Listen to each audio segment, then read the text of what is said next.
Hello students, UP exam point के YouTube channel पर आपका स्वागत करती हूँ।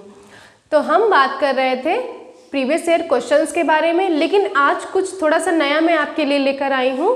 हम चलते हैं अपनी बायोलॉजी यानी जीव विज्ञान की क्लास की ओर, और आज हम ऐसे इस प्रकार से पढ़ेंगे जिससे कि एक क्वेश्चन हम पढ़ें तो उसके बारे में पूरी बातें हम जान लें कि इसमें क्या होता है, इसका डिवाइडेशन क्या होता है। अगर ये शॉर्ट में भी पूछे तो आप लिख सकें उसको, और लॉन्ग में पूछेगा तो आप अच्छी तरह से इसको लिख सकेंगे। तो आइए हम अपने पहले प्रश्न पर चलते हैं। हमारा जो पहला प्रश्न है वो है पौधों में जल, खनिज, लवण एवं भोजन के परिवहन या फिर उसको स्थानांतरण हम बोलते हैं कि प्रक्रिया का विस्तार से वर्णन कीजिए। तो आपको पता है पौधों में वृद्धि और विकास के लिए, पौधों के वृद्धि और विकास के लिए जैसे हमारे शरीर के लिए भोजन, जल, खनिज, लवण ये सारी चीज़ें ज़रूरी होती हैं ग्रोथ करने के लिए ना, वैसे पौधों में क्या होता है आपका, उनके लिए भी भोज्य पदार्थ यानी पोषक तत्व उनके लिए भी चाहिए, उनकी ग्रोथ के लिए, उनके विकास के लिए। तो उन्हीं के बारे में लिखना है कि उनका परिवहन कैसे होता है। जैसे हमारी बॉडी में क्या होता है, हमारी बॉडी में एक परिसंचरण तंत्र पाया जाता है, या फिर कई सारी मेटाबॉलिक यानी जैविक क्रियाएं मिलकर क्या करती हैं, पोषक तत्वों का संचरण करती हैं।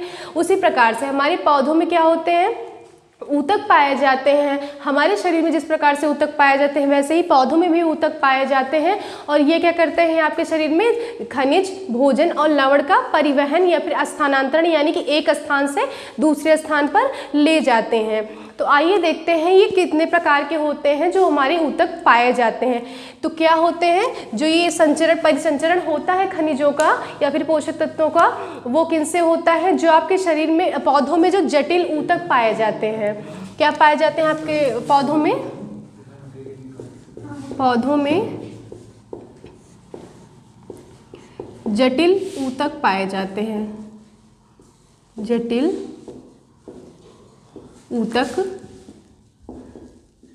पाए जाते हैं, पाए जाते हैं। और ये जटिल ऊतक क्या करते हैं, आपका परिवहन का काम करते हैं। अब ये जटिल ऊतक जो होते हैं वो कितने प्रकार के पाए जाते हैं जो परिवहन का कार्य करते हैं, आइए देखते हैं। तो 2 प्रकार के पाए जाते हैं आपके, कितने प्रकार के, 2 प्रकार के पाए जाते हैं। पहला आपका हो जाएगा,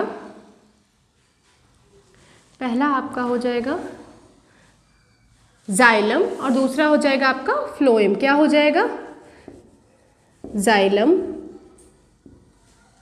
क्या हो जाएगा आपका जाइलम, और जो दूसरा आपका हो जाएगा जटिल ऊतक क्या हो जाएगा आपका फ्लोएम। क्या हो जाएगा आपका फ्लोएम।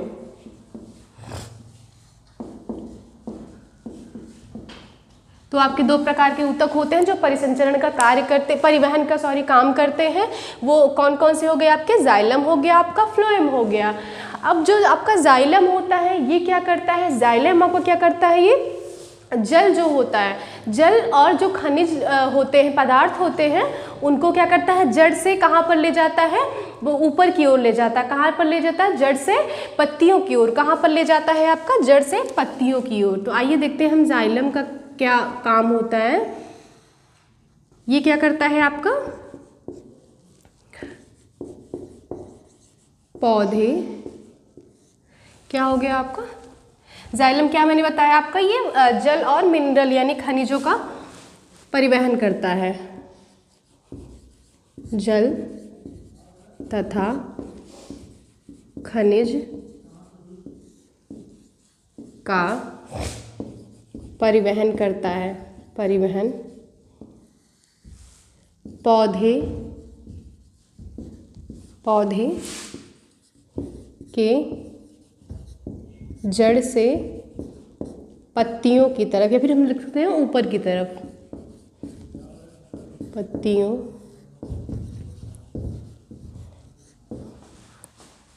की ओर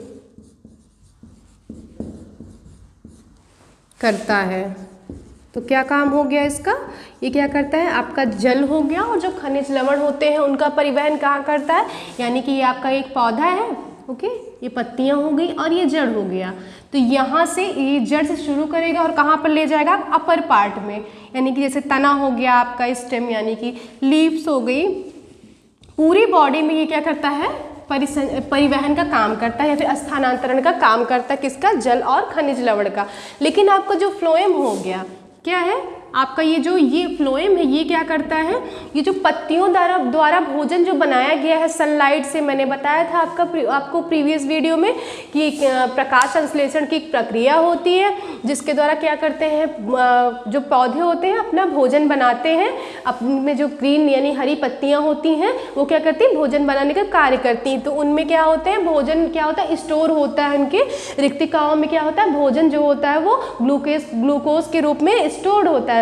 तो वो जो स्टोर्ड फूड है वहां पर उनको क्या करता है? पत्तियों से अन्य भागों में ले जाता है। तो क्या करता है? ये हरी पत्तियों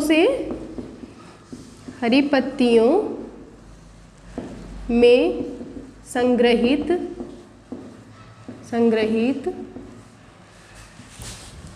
भोजन को अन्य भागों तक ले जाता है, पौधे के अन्य भागों तक ले जाता है, अन्य भागों तक ले जाता है। ओके, तो आपका ये क्या करेगा? ये जल और लवण को जड़ से ऊपर की ओर ले जाएगा और ये क्या करेगा? आपका पत्तियों से जो भोजन संग्रहित है उन पत्तियों में उनको क्या करेगा? पूरी बॉडी में ये ले जाएगा पौधे के। तो अब इनका भी कुछ डिवाइडेशन होगा, इनमें कुछ अंदर स्ट्रक्चर पाए जाते होंगे जो क्या करते होंगे?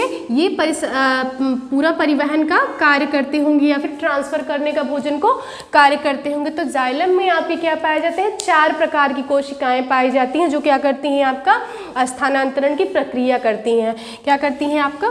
तो कितने प्रकार के? यहाँ पर 4 प्रकार की कोशिकाएं पाई जाती हैं। कोशिकाएं पाई जाती हैं।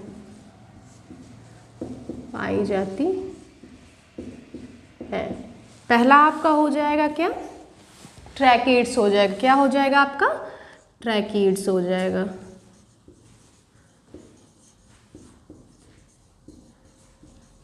ट्रैकिड्स हो जाएगा। दूसरा आपका हो जाएगा वेसल्स। इनको हम शायद कहते हैं वाहिनिकाएं, इनको हम कहते हैं वाहिनियां। ओके, ये क्या है? आपकी वाहिनिकाएं हैं, ये आपकी वाहिनियां हैं जिन्हें हम वेसल्स कहते हैं। क्या है? आपकी वाहिनियां हैं, ये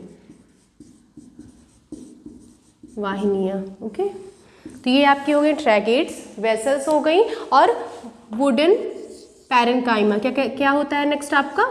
वुड पैरेन्काइमा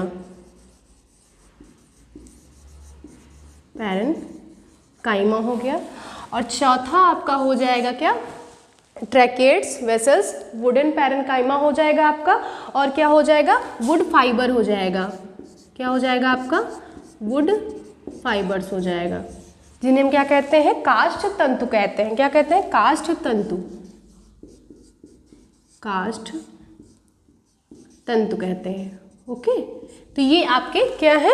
4 प्रकार की क्या पाई जाती हैं? इनमें कोशिकाएं पाई जाती हैं। इनमें 4 प्रकार की आपकी कोशिकाएं पाई जाती हैं। अब इनमें भी क्या है? इनमें भी क्या? 4 प्रकार की कोशिकाएं पाई जाती हैं आपकी। किसमें? फ्लोएम में 4 प्रकार की कोशिकाएं पाई जाती हैं। कोशिकाएं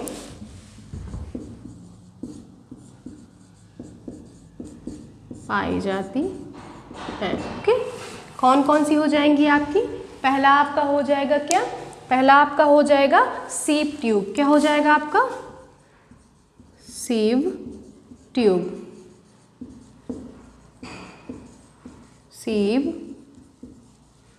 ट्यूब हो जाएगा। दूसरा आपका हो जाएगा कंपेनियन सेल। क्या हो जाएगा? Companion cells. ओके, और तीसरा आपका हो जाएगा क्या? Phloem parenchyma.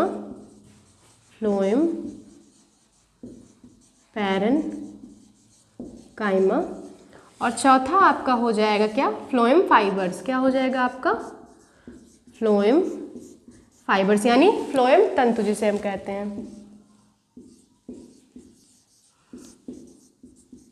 तो ये आपकी क्या हो गई, इसमें भी 4 प्रकार की कोशिकाएं पाई जाती हैं। कौन कौन सी आपकी, ट्रैकेट्स, वाहिनियाँ यानी वेसल्स, वुड पैरेन्काइमा हो गया आपका, वुड फाइबर्स यानी काष्ठ तंतु आपकी हो गई।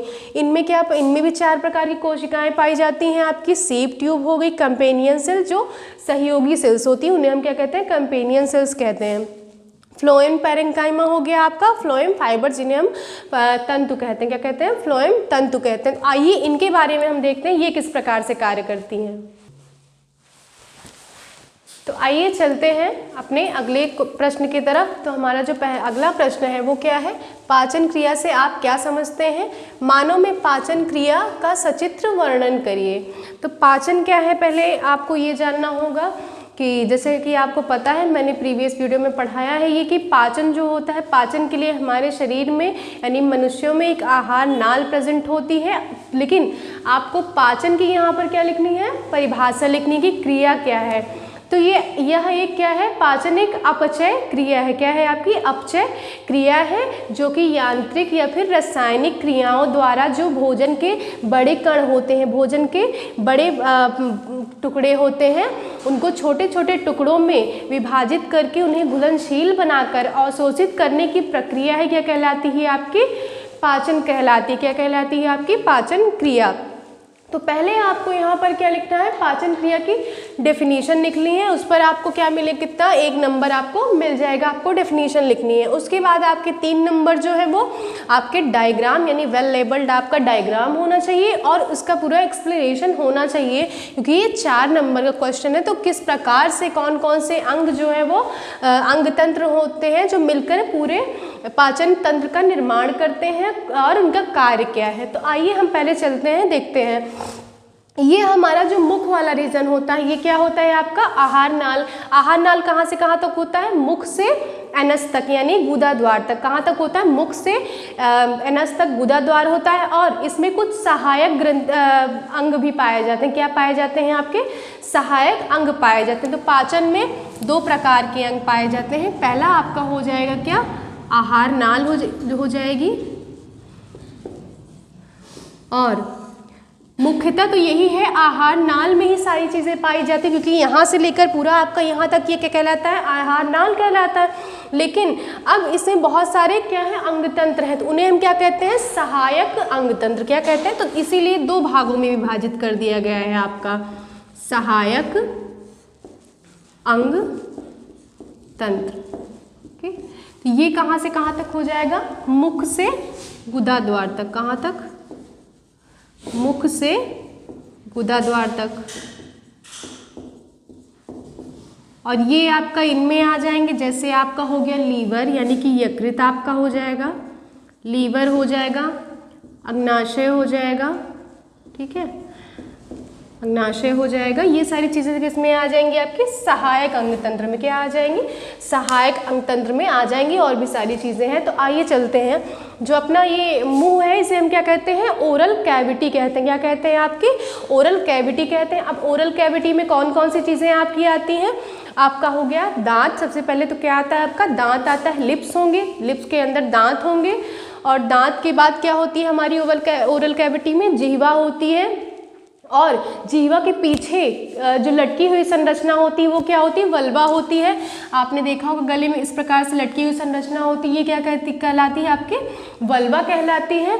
तो अब आपका दांत क्या करता है, आपने भोजन को खाया, आपने ठोस के रूप में भोजन को लिया, ग्रहण किए, तो ये दांत क्या करेगा आपका, इसका काम होता है भोजन को छोटे छोटे टुकड़ों में बांट देना। क्या करना, भोजन को छोटे छोटे टुकड़ों में बांट देना। अब इसने छोटे छोटे टुकड़ों में इसको विभाजित कर दिया। आपकी जिह्वा क्या करेगी, भोजन को लार के साथ क्या करेगी, मिक्स करेगी। आपके ओरल कैविटी में ही लार ग्रंथियाँ पाई जाती हैं, 3 प्रकार की लार ग्रंथि, 3 जोड़ी लार ग्रंथियाँ मौजूद होती हैं, जिन्हें हम कहते हैं पैरोटिड, सब मैक्सिलरी और सब मेडिबुलरी। 3 प्रकार की आपकी ग्लैंड से, पैरोटिड, अधोजीवा, अधोहनु, 3 प्रकार की आपकी लार ग्रंथियाँ पाई जाती हैं। तो जीवा पे क्या करेगी, सलाइवे के साथ उसको मिक्स करेगी, उसको चिपचिपा बनाएगी। म्यूकस नामक पदार्थ होता है यहाँ पर, चिपचिपा बनाएगी ताकि भोजन जो है वो घुलनशील हो सके। और आपके मुंह में ही क्या मौजूद होता है, टाइलिन नामक एंजाइम स्रावित होता है। तो वो क्या करता है आपका कार्बोहाइड्रेट्स का पाचन। कार्बोहाइड्रेट एक ऐसा पदार्थ है मात्र जो जिसका पाचन कहाँ पर होता है आपके मुख में ही हो जाता है। किसकी वजह से? टाइलिन नामक एंजाइम्स की वजह से। तो आपकी ये चीज़ें हो गई। उसके बाद अब जो अधपचा भोजन है वो क्या कहलाएगा आपका? बोलस कहलाएगा। अब जो अधपचा भोजन है यहाँ पर क्या होती है आपकी? ग्रसनी होती है। ग्रसनी क्या है? ग्रसनी एक ऐसा एरिया है जहाँ पर नाक का जो छिद्र होता है और मुख का जो ओपनिंग होता है यहाँ से दोनों में जुड़ा रहता है। उसी के ऊपर एक ढक्कन नुमा संरचना लगी होती है जिसे एपिग्लॉटिस कहते हैं। जब हम भोजन को अंदर लेते हैं तो वो क्या करता है आपका? ये ग्रसनी क्या करती है? उस ढक्कन को जो आपकी नाक वाली छिद्र है, नाक वाला छिद्र है, उसको ये बंद कर देता है ताकि आपका भोजन यहाँ नाक में ना आ सके। कभी कभी क्या होता है कि ये इसकी वजह से डेथ भी कॉज हो जाती है जब हमारा एपिग्लॉटिस क्या कहते हैं काम नहीं कर पाता है। तो इसलिए ये बहुत ही ज़रूरी होता है क्या आपका? एपिग्लॉटिस। अब जब भोजन आपका मुख से आगे की ओर बढ़ा तो भोजन आपका किस में जाएगा? ग्रसनी में जाएगा, ग्रास नली में जाएगा। ग्रसनी के बाद ग्रास नली क्या है आपकी? 24 सेंटीमीटर लंबी एक ट्यूब होती है, ट्यूब नुमा संरचना होती है। यहाँ पर भोजन का पाचन नहीं होता, ना ही कोई इसमें एंजाइम प्रेजेंट रहता है। इसमें म्यूकस नामक चिपचिपा पदार्थ होता है जो भोजन को आगे सरकाने में सहायक होता है। और भोजन जो है आपका वो क्रमाकुंचन प्रक्रिया द्वारा आगे सरकता है। तो आगे चलते, अब भोजन आपको कहाँ जाएगा? अब भोजन आपका जाएगा अमाशय में। अमाशय यानी कि जिसे हम स्टमक कहते हैं। अमाशय आपका 3 भागों में बटा होता है। ये जो ऊपर वाला रीजन होता है इसे पाइलोरिक कहते हैं, बीच वाला होता है फंडिक कहते हैं, और लास्ट वाला क्या होता है आपका? कार्डियक होता है। Okay, cardiac, fundic, pyloric. Cardiac ऊपर वाला, फिर ये फंडिक, ये पाइलोरिक रीजन हो गया आपका। तो जो आपका बीच वाला ये फंडिक रीजन होता है यहाँ पर क्या प्रेजेंट होती है? उंगली नुमा संरचना प्रेजेंट होती है जिसे हम क्या कहते हैं? विलाय कहते हैं।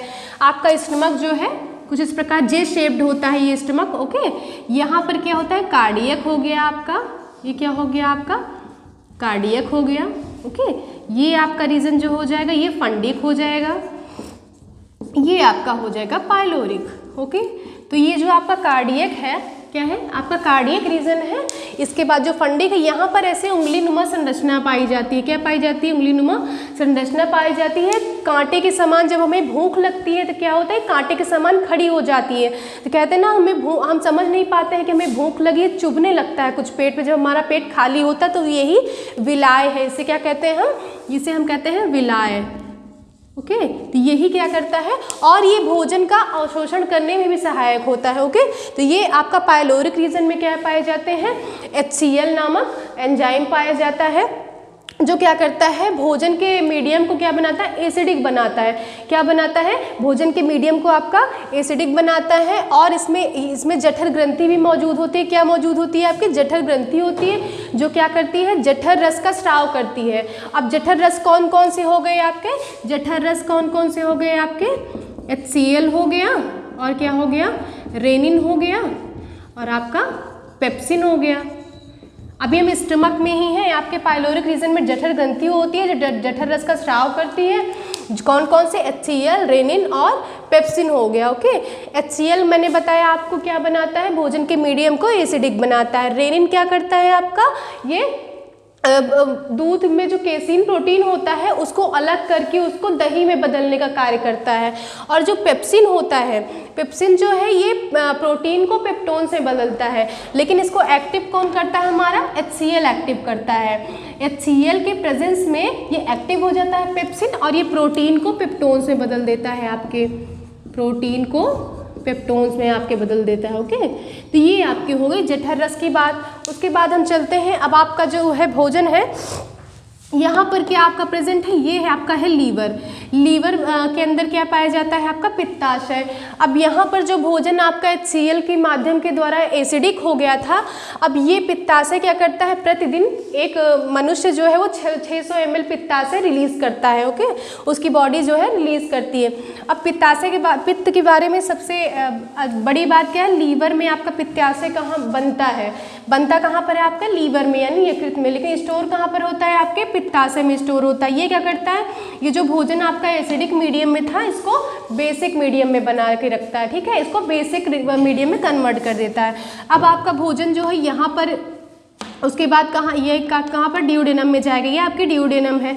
डिओडेनम में क्या प्रेजेंट होती है आपकी, ये अग्न्याशय, अग्न्यासिक रस प्रेजेंट होते हैं, बहुत सारे ट्रिप्सिन हो गया, ठीक है, जो ट्रिप्सिनोजन से बना होता है। तो ऐसे क्या मौजूद होते हैं आपके, और ऐसे भी एंजाइम्स मौजूद होते हैं जो लैक्टोज को लैक्टोज शुगर में बदलते हैं, माल्टोज को माल्टोज शुगर में बदलते हैं।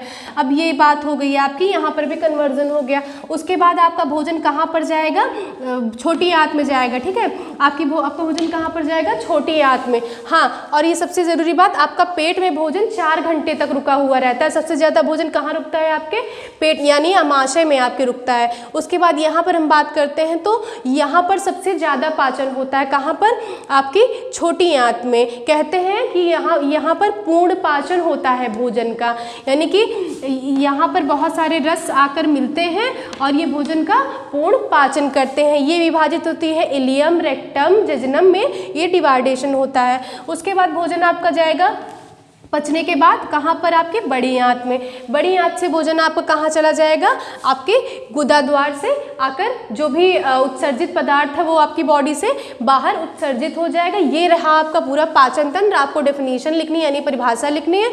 उसके बाद ये डायग्राम आपको ज़रूर बनाना है, डायग्राम बना करके पूरी चीज़ें, एक एक चीज़ें आपको इसी प्रकार से एक्सप्लेन करनी है। आइए चलते हैं, अभी तक हमने बात कर ली लॉन्ग क्वेश्चंस के ऊपर। अब हम कुछ शॉर्ट क्वेश्चंस भी देख लेते हैं जो आपके लिए महत्वपूर्ण है। यानी कि आपको जो पहला क्वेश्चन है वो है एटीपी तथा एटीपी का पूर्ण रूप यानी फुल फॉर्म उसका लिखना है। ये बहुत पूछा जाने वाला क्वेश्चन है। अगर आपको याद नहीं रहेगा तो प्रीवियस ईयर में ये पूछा जा चुका है, याद नहीं रहेगा तो आपको दिक्कत हो जाएगी फिर। तो आइए देखते हैं इसका पूर्ण रूप क्या होता है। इसे हम कहते हैं एडेनोसिन ट्राइफॉस्फेट। क्या कहते हैं, आपका जो एटीपी है ये क्या होता है आपका, एडिनोसिन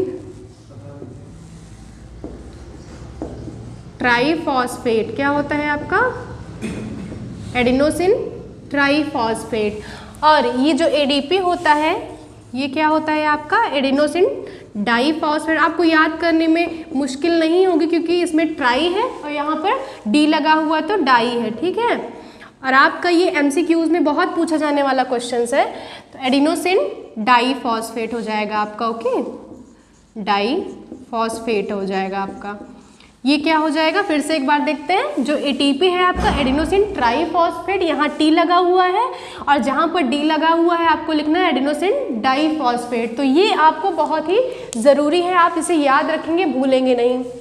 नेक्स्ट क्वेश्चन पर चलते हैं। आपका इंसुलिन का क्या कार्य है और इसका महत्व लिखिए। तो आपका जो इंसुलिन होता है आपको पता है ये बनता कहाँ पे है, आपकी अग्न्याशय में बनता है, यानी कि पैनक्रियाज जो होती है उसमें बनता है। किसमें बनता है आपका इंसुलिन जो होता है वो अग्न्याशय में बनता है, यानी कि पैनक्रियाज में। और ये क्या करता है आपका, शुगर को बैलेंस करता है, यानी शुगर के एसिमिलेशन में ये क्या करता है, हेल्प करता है।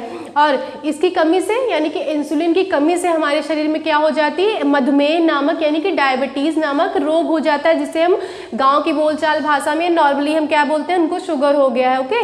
तो ये क्या है, मधुमेह या फिर डायबिटीज़। अब ये 2 प्रकार की होती, कभी कभी जब इंसुलिन का लेवल ज़्यादा हो जाता है तो ये हाइपर डायबिटीज़ कहलाता है, और जब थोड़ा जो है कम वाला होता है, लो वाला होता है, तो उसे हम क्या कहते हैं, हाइपो कहते हैं, ओके। तो ये हो गई आपकी इंसुलिन की बात। फिर से देखें हम कहाँ पर बनता है, आपकी अग्नाशय में बनता है, यानी पैनक्रियाज में बनता है। ये क्या करता है, शुगर के एसिमिलेशन में आपके हेल्प करता है। तो शुगर को बैलेंस कर रखना भी हमारे शरीर में बहुत ज़रूरी है जैविक क्रियाओं के लिए। नेक्स्ट आपका चलते हैं अंतर संतुलन यानी होम्योस्टैसिस क्या है, ठीक है। होम्योस्टैसिस ऐसी प्रक्रिया है, यानी कि अंतर संतुलन जो है ये ऐसी प्रक्रिया है जिसके द्वारा जो जीवधारी होते हैं वो क्या करते हैं, अपने शारीरिक वातावरण को यानी कि आंतरिक जो शरीर है आंतरिक वातावरण को बैलेंस यानी संतुलित करके रखते हैं। तो उसे हम क्या कहते हैं, अंतर संतुलन कहते हैं। क्या कहते हैं, होम्योस्टैसिस कहते हैं। यानी कि अपने शरीर के वातावरण को भी बैलेंस करके रखना ज़रूरी है, नहीं तो हम क्या, हमारे क्या होगा, शरीर जो है वो कहीं भी टिक नहीं पाएगी, हम वातावरण के साथ अनुकूलित नहीं हो पाएंगे। तो ये रहे आपके कुछ शॉर्ट क्वेश्चंस। अगले दिन हम मिलते हैं एक नई वीडियो के साथ, एक नई ऊर्जा के साथ। फिर से हम देखते हैं अपने लॉन्ग और शॉर्ट क्वेश्चंस। तब तक के लिए आपको बहुत बहुत धन्यवाद।